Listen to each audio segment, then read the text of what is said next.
మహాభారత గ్రంథం ప్రకారం గణేశుడి దంతం ఎందుకు విరిగింది? మహాభారతం అనే గ్రంథాన్ని లోకానికి అందించాలని వేదవ్యాస మహర్షి సంకల్పించాడు. ఈ గ్రంథం సాధారణ కథ కాదు కదా. అందుకే అధర్మం, ధర్మం, కర్మ, విధి అన్నీ ఇందులో ఉంటాయి. అందుకే వ్యాసుడికి ఒక సందేహం వచ్చింది.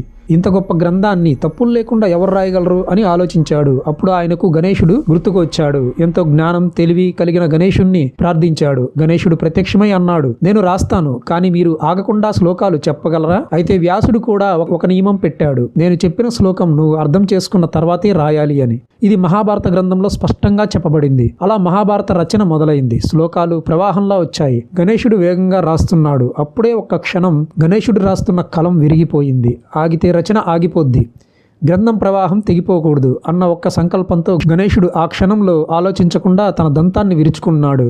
ఆ విరిగిన దంతాన్నే లేఖనంగా చేసుకుని రాయడం మొదలుపెట్టాడు. నొప్పి ఉంది, కానీ భరించాడు. ఆ విరిగిన దంతంతోనే మహాభారతాన్ని రచించాడు. అందుకే గణేశుడిని ఏకదంతుడు అని పిలుస్తారు. మహాభారత గ్రంథం చెప్పే ఈ సందేశం, జ్ఞానం నిలవాలంటే త్యాగం తప్పనిసరి. ఈ కథ మహాభారత ఆది పర్వంలో వ్యాస గణేశ సంభాషణగా వస్తుంది. ప్రాంతీయ పురాణాల ప్రకారం సాంప్రదాయ వాక్యాల్లో వివరంగా ఇవ్వబడింది. ఇలాంటి మరిన్ని కథల కోసం ఛానల్ని సబ్స్క్రైబ్ చేయండి. ఓం గణేశాయ నమః అని కామెంట్